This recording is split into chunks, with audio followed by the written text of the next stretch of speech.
अस्सलाम वालेकुम everyone, welcome back to Green Tech Solar Pakistan. भाई, पाकिस्तान में solar panel, solar installation, on grid hybrid के ऊपर जो टैक्स लग रहा था, एनर्जी मिनिस्टर्स की क्या लेटेस्ट स्टेटमेंट्स हैं और गवर्नमेंट किस तरफ जा रही है, क्या सोलर पैनल पर टैक्स लगेगा या नहीं लगेगा, इसको ज़रा क्लैरिफाई करते हैं बहुत सारे लोगों के लिए। क्योंकि पिछले 1-2 महीने में जितनी अफवाहें फैली हैं, जितनी मार्केट में बातें फैलाई गई हैं कि ये हो जाएगा वो हो जाएगा, तो उसमें कुछ क्लैरिफिकेशन अब आ रही है। क्योंकि एक ही जैसी स्टेटमेंट्स अब पिछले 2-3 हफ्तों से सुनने को मिल रही हैं गवर्नमेंट की तरफ से।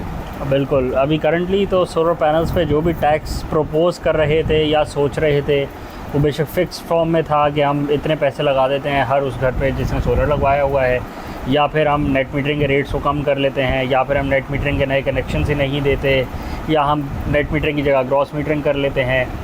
अब आज की तारीख़ तक 15 जून 2024 तक तो जो स्टेटमेंट्स हैं एनर्जी मिनिस्टर की या फिर बाकी जो स्टेक होल्डर्स हैं उनकी, वो यही है कि नेट मीटरिंग में कोई चेंजेस नहीं आ रहे।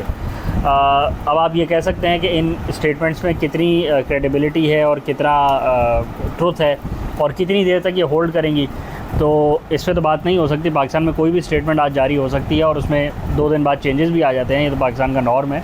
बट करंटली जो पिछले 2 महीने से बातें चल रही थी उसके हिसाब से अगर देखें तो अभी तक तो ये सिनेरियो है कि ना नेट मीटरिंग का जो पुराना मेथड है उसमें अभी तक कोई चेंजेस ला रहे हैं, गवर्नमेंट का यही कहना है, ना नेट मीटरिंग के रेट्स को रिवीजन ला रहे हैं, गवर्नमेंट का यही कहना है, और ना नेट मीटरिंग की जगह ग्रॉस मीटरिंग पे जा रहे हैं, गवर्नमेंट का यही कहना है। ऑल दो ये सारी बातें जो अभी क्रिएट हुई हैं, जो हमने बताई हैं कि ये नहीं हो रही, ये सारी बातें गवर्नमेंट नहीं करी थी, पिछले 2 महीने में ही करी थी, टीवी पे आके या पार्लियामेंट में कह के या किसी और जगह पे बैठे हुए कह के कि हम ऐसा भी कर सकते हैं और ऐसा भी कर सकते हैं और ऐसा भी कर सकते हैं। तो कहा इन्होंने ही था, बट एज़ ऑफ नाउ खुद ही कह रहे हैं कि नहीं करेंगे, तो कंज्यूमर यही समझ सकता है कि नहीं करेंगे। अब ऐसे मुल्क के लिए किस में फ़ायदा है? अब मुल्क के लिए किस में फ़ायदा है और एंड यूज़र के लिए फिर बाद में किस में फ़ायदा है? पर्सनल फ़ायदे की तो बात नहीं होगी, मुल्क के लिए किस चीज़ में फ़ायदा है? देखिए, करंटली तो जो नेट मीटरिंग जो सोलर का स्टेक है करंटली, अगर नेट मीटरिंग वाइज आप देखें तो वो काफ़ी कम है, बट सोलर इन इटसेल्फ काफ़ी हद तक अडॉप्ट हो चुका है, बट नॉट डबल डिजिट्स में नहीं गया अभी भी। ऐसा नहीं है कि 10% सोलर लग चुका और पाकिस्तान की कंजम्पशन का 10% आप सोलर से प्रोड्यूस कर रहे हैं, ऐसा नहीं हुआ। अभी भी सिंगल डिजिट में 1.25 लाख तो सिर्फ नेट मीटरिंग के कनेक्शन है। 1.25 लाख तो कोई अमाउंट ही नहीं है, कोई नंबर नहीं है। और अगर आप उसको किलोवाट्स में देखें, गीगावाट्स में देखें, मेगावाट्स में देखें, तो अगेन वो 3% से ऊपर नहीं बात जा रही। ऐसे सिनेरियो में कि जहाँ पे आप 97-98% अभी भी अपनी बिजली बाकी सोर्सेज से प्रोड्यूस कर रहे हों, जिसमें मेजॉरिटी शेयर आपका नॉन रिन्यूएबल एनर्जी का हो, नॉन रिन्यूएबल बेस सोर्सेज का हो, जिसमें फर्नेस ऑयल आ जाता है, कोल आ जाता है, और इस तरह की LPG LNG आ जाती है और इस तरह की सोर्सेज आ जाती हैं, तो फिर इट्स अ नो ब्रेनर। एक और इसमें इम्पॉर्टेंट एस्पेक्ट ये है कि कंज्यूमर अपने घर पे हाइडल का प्लांट नहीं लगा सकता, कंज्यूमर अपने घर पे विंडमिल भी नहीं लगा सकता अभी करंटली। कोल प्लांट लगा लेगा। कोयले का प्लांट तो नो ब्रेनर है ना, वो तो स्टेट को भी नहीं लगाना चाहिए अगर वो सोलर लगा सकती है, जो कि वो लगा सकती है, क्योंकि रिन्यूएबल्स की कमी तो नहीं है, या तो ना पाकिस्तान में सूरज ना पड़ता। तो कंज्यूमर जब अपने घर पे रिन्यूएबल्स में से ना हाइडल लगा सकता है, क्योंकि उसके घर से तो दरिया नहीं बह के जा रहा, ना वो विंड की अभी इतनी टेक्नोलॉजी इतनी एडवांस हो गई हो कि आपके हर घर के ऊपर रूफटॉप के ऊपर आप 2-2, 4-4 किलोवाट के सिस्टम लगा सकें। जब कंज्यूमर ये काम नहीं कर सकता और फिर इसके अगेंस्ट में वो सिर्फ सोलर ही लगवा सकता है अपनी छत के ऊपर, क्योंकि उसकी छत पे सूरज ही बरसता है 24 घंटे नहीं 365 दिन सूरज ही बरसता रहता है। बहुत सारे एरिया में तो बहुत गर्मी हो जाती है, तो उसको वो करने देना, फिर ये नो ब्रेनर बन जाता है कि सही है। जब कंज्यूमर सोलर को अडॉप्ट कर सकता है और उसके साथ साथ वो अडॉप्ट करना चाह रहा है, तो उसको अडॉप्ट करने दिया जाए। अब वक्त के साथ साथ पॉलिसी में चेंजेस लाएं ताकि ग्रिड भी इस सोलर की अडॉप्शन को एक्सेप्ट करे, हज़म करे। ये नहीं है कि आप ग्रिड पे वर्क ना करें और कंज्यूमर सोलर को अडॉप्ट कर रहा हो और उसके बाद आप आखिर में बोलें कि जी ग्रिड बर्दाश्त नहीं कर पा रही, तो इसका मतलब है मसला फिर ग्रिड में हुआ, मसला सोलर के कंज्यूमर में ना हुआ, उसकी सोलर अडॉप्शन में ना हुआ, ना सोलर में हुआ, मसला ग्रिड का हुआ। तो ग्रिड के वो मसाइल हैं, सॉल्वेबल है, ओवर टाइम वो सॉल्व हो सकते हैं अगर कोई अच्छे इनिशिएटिव के साथ, पॉजिटिव एटीट्यूड के साथ और एक विल पावर के साथ आए, तो हो सकता है। कोई ऐसी ना होने वाली बात तो नहीं है। ग्रिड के मसाइल पूरी दुनिया ने सॉल्व करें, हर मुल्क ने सॉल्व करें, ऐसा नहीं है, अभी भी कर रहे हैं। हाँ, ऐसा नहीं है कि सिर्फ हमारी ग्रिड हो जो पुरानी हो गई हो, हर चीज़ पुरानी हो जाती है वक्त के साथ, हर मुल्क की ग्रिड पुरानी हो सकती है। Prime example United states of America है आपके सामने, कि जिसकी ग्रिड अब सोलर को रिन्यूएबल्स को इंटीग्रेट करने के लिए ग्रिड में कितने $100 बिलियन की इन्वेस्टमेंट की बात हो रही थी कि इतने हमें चाहिए कि अगर हम, क्योंकि उनका मसला ये है कि उनकी जो रिन्यूएबल्स की प्रोडक्शन है वो रिमोट लोकेशंस पे है और जो कंजम्पशन है वो दूसरे एरियाज़ में है।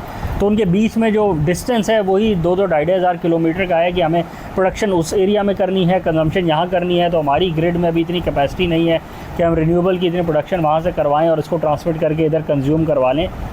सबसे अच्छा सोल्यूशन उनके लिए यही है।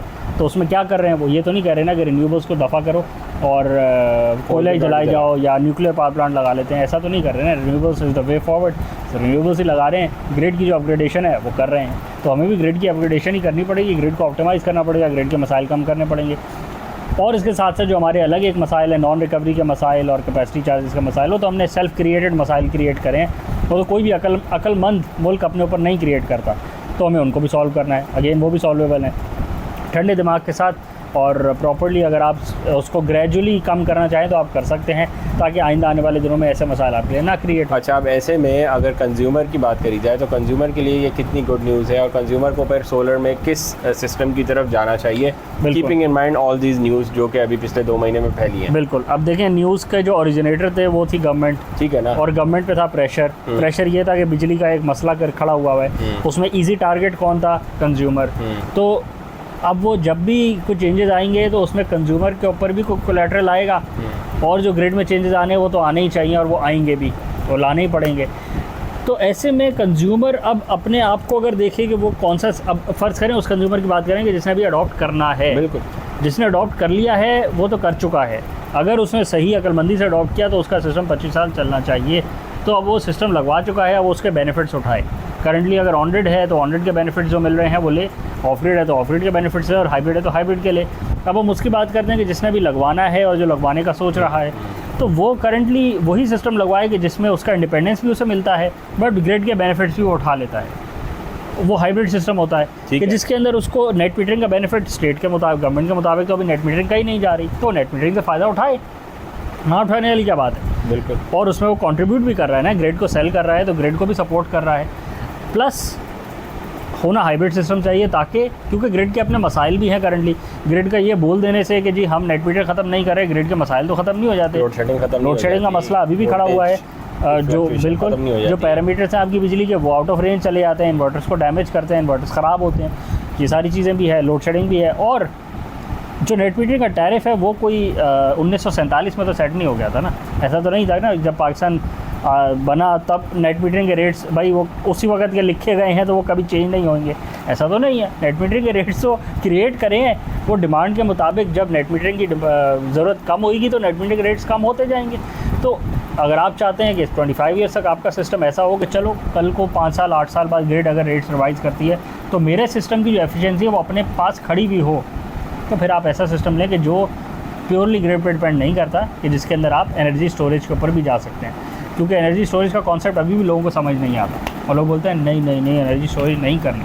और एनर्जी स्टोरेज क्यों नहीं करनी, क्योंकि एनर्जी स्टोरेज की जो मेथोडोलॉजी उनके जहन में है वो सिर्फ और सिर्फ ट्रक की बैटरी है, तेज़ाब वाली बैटरी है, वो उससे बढ़ के नहीं है। और लिथियम में भी अगर आते हैं तो बिल्कुल लो स्टैंडर्ड के रिसाइकल्ड सेल्स हैं या अननोन ब्रांड्स हैं या फिर बिल्कुल लो क्लास की बैटरीज आ जाती हैं कि जो कॉस्ट वाइज तेज़ाब वाली बैटरी के बराबर ही बैठती है। तो आप खुद बताएं ना, तेज़ाब वाली बैटरी के बराबर लिथियम आयन कहाँ से मिलती है नई, वो भी ब्रांड न्यू ज़्यादा लाइफ साइकिल वाले सेल नहीं मिलते ना आपको। ऐसी है तो उसमें फिर टेक्नोलॉजी का मसला नहीं आता, उसमें अंडरस्टैंडिंग का मसला आ जाता है, वो भी कंज्यूमर की साइड पर अंडरस्टैंडिंग का मसला आता है। तो ऐसे सिनेरियो में कंज्यूमर के लिए बेस्ट सिनेरियो यही है कि पाकिस्तान ग्रिड की अगर हम बात करें तो उसमें हाइब्रिड सिस्टम ही लगवाएं, ताकि करंट मसाइल जो है आपके वो भी सॉल्व हो रहे हैं, बिजली भी आपको मिले, 8 से 5 फ्री मिले, नेट मीटरिंग भी आप करें, एक्सेस बिजली को स्टोर भी कर सकें, during day time load shedding हो जाए तो कम से कम आपको पावर मिले। अगर आप पीक आवर्स की अपनी एनर्जी को स्टोर करवाना चाहते हैं तो आप करवा लें। और आपका जो एनर्जी का एक छोटा सा मसला है घर की लेवल पे अगर है या कमर्शियल लेवल पे है या इंडस्ट्रियल लेवल पे है वो सॉल्व हो जाए, ताकि 8-10 साल बाद ग्रिड जो भी चेंजेस करे स्टेट करे ग्रिड के अंदर, बिल्कुल उनको सॉल्व करने के लिए आप अपने सिस्टम में माइनर मॉडिफिकेशन करवा लें, 20-25% की आप मॉडिफिकेशन हो इसमें। अच्छा, आप और वो आपका सिस्टम वैसे आप ये देखें कि 2018-19 में जिन भी लोगों के हाइब्रिड सिस्टम इंस्टॉल हुए थे उनको अभी तक कुछ भी मॉडिफाई नहीं कराना पड़ा। बिल्कुल ऐसे। और जिन किसी ने, मेजॉरिटी ने जिसने ऑन ग्रिड सिस्टम लगवाया था वो सब परेशान हुए, यार लोड शेडिंग हो गई है, अब हमें एक 3 किलोवाट का लगा दो, 3 छोटा पड़ रहा है, अब इसको 6 कर दो, 8 कर दो, अब मेरी बैटरी ख़राब हो गई, अब मेरी बैटरी लिथियम आयन कर दो, अब मुझे समझ नहीं आ रहा कि यार ये मेरा तो सर्दियों में काम ही नहीं करता, वो मेरा बना रहा होता है, बेच रहा होता है, ये ऑन ग्रिड जो आपने ऑफ ग्रिड लगाया है ये तो अब बेकार पड़ा रहता है क्योंकि सर्दियों में लोड नहीं होता। कितनी ज़्यादा वेरिएशन और कितने ज़्यादा मसाइल में आपने अपने आप को क्रिएट कर लिया सिर्फ एक ऑन ग्रिड सिस्टम लगा के। उसकी वजह ये है कि वो एक डिपेंडेंट सिस्टम है, वो ग्रिड पे डिपेंड करता है और वो ग्रिड से हट के नहीं चलता। उसका आसान अल्फाज में समझाने का मकसद ये है कि ऑन ग्रिड सिस्टम की ग्रिड को बंद कर दें, ज़रा वापडा को बंद करें या के इलेक्ट्रिक को बंद करें और फिर देखें कि वो क्या वो ऑन भी हो सकता है कि नहीं हो सकता, तो वो ऑन ही नहीं होता। वो बना ही इसलिए कि वो ग्रिड के साथ डिपेंड करेगा और जुड़ के चलेगा और इसी वजह से उसकी कॉस्ट में भी फ़र्क आता है। और कंज्यूमर को अडॉप्ट करने का एक ही, कंज्यूमर को ऑन ग्रिड से कोई मसला नहीं है और कंज्यूमर को हाइब्रिड से भी कोई मसला नहीं है। कंज्यूमर को सबसे बड़ा मसला कॉस्ट है। तो कंज्यूमर समझे बगैर सिस्टम को कि सिस्टम के बेनिफिट्स क्या हैं, वो सिर्फ जब कॉस्ट के पीछे जाता है तो अपना नुकसान करता है। सिस्टम को समझ ले कि हाइब्रिड सिस्टम में क्या होता है और ऑन ग्रिड में क्या होता है और उसके बाद ऑटोमेटिकली उसकी डिसीजन इसी तरफ आना शुरू हो जाती है कि हाइब्रिड लगवाना है। और अगर फिर नहीं भी लगवा पाता तो भी कोई मसला नहीं है, कम से कम उसको पता तो है ना। उसको बाद में ये तो नहीं होएगा ना कि यार मैंने गलती में समझे बगैर ही विदाउट ड्यू डिलीजेंस मैंने वो चीज़ लगवा ली जो मुझे लॉन्ग टर्म में फ़ायदा नहीं दे सकती। तो जब एक डिपेंडेंट सिस्टम लगवा लेंगे तो उस डिपेंडेंसी में जितने भी वेरिएबल्स हैं कोई भी फ्लक्चुएट करेगा तो उसका जो रेपरकशन है वो पूरे सिस्टम पे आते हैं। आपका डिपेंडेंट सिस्टम है, आपका सोलर सिस्टम है, बट ग्रिड पे डिपेंड करता है। ग्रिड में फ्लक्चुएशन आती है, ग्रिड फेल करती है, आपका सिस्टम भी बंद हो जाता है। आप बोलेंगे मेरी छत पर सोलर पैनल भी लगे हुए हैं, मैंने तो पूरा सिस्टम भी लगवाया हुआ है, इन्वर्टर भी लगा हुआ है, नॉर्मल टाइम्स पे वो प्रोडक्शन भी करता है, मुझे देता भी है बिजली, अब नहीं दे रहा। तो सर उसकी वजह यही है कि वो डिपेंडेंट है और कोई वजह नहीं। बिल्कुल है। इंडिपेंडेंस की तरफ जाएँ ग्रिड के मामला, एनर्जी के मामलात में, क्योंकि पॉसिबल है। आज से 20 साल पहले पॉसिबल नहीं था, तो अब पॉसिबल है, तो पॉसिबिलिटीज़ को एक्सप्लोर करें, उससे फ़ायदा उठाएं ताकि बेहतर कामों की तरफ मूव ऑन करें और अपनी प्रोडक्टिविटी में इजाफा करें। जो ग्रिड के मसाइल हैं वो आप पे कम से कम इफेक्ट करें। बाकी ग्रिड तो ऑटोमेटिकली ठीक होएगी, करेंगे तो हो जाएगी और करनी ही पड़ेगी। आज नहीं करेंगे तो कल करनी पड़ेगी। उसका जो उतने टाइम में जो उसके नेगेटिव इफेक्ट्स हैं वो सब पे आ रहे होंगे, बट करनी तो पड़ेगी। बिल्कुल। हर वीडियो अगर आपको चैनल को लाइक करें, सब्सक्राइब करें, ज़्यादा शेयर करें, कमेंट्स में बताएं आपके सिस्टम्स में क्या मॉडिफिकेशंस की ज़रूरत है जो आपने शुरू में लगवाते हुए नहीं सोचा हो या आपको ना बताया गया हो, बट और कितना टाइम हो गया है आपको अपने सिस्टम लगवाए हुए कि जिसमें आपको आज मॉडिफिकेशन की ज़रूरत फील हो रही है या नहीं हो रही। अभी तक तो कुछ ग्रिड में भी कुछ चेंजेस नहीं आए, जो सारी बातें थी वो बातें ही रह गई कि हम ऑन ग्रिड सिस्टम को ख़त्म कर रहे हैं, बैन कर रहे हैं, नेट मीटरिंग ये कर रहे हैं, रेट को ये कर रहे हैं, ग्रॉस मीटरिंग कर रहे हैं। अभी तो कुछ हुआ भी नहीं है। तो अगर कुछ ना होने की सूरत में भी आपके सिस्टम में कोई चेंजेस लाने की ज़रूरत पड़ी है तो भी मेंशन करें।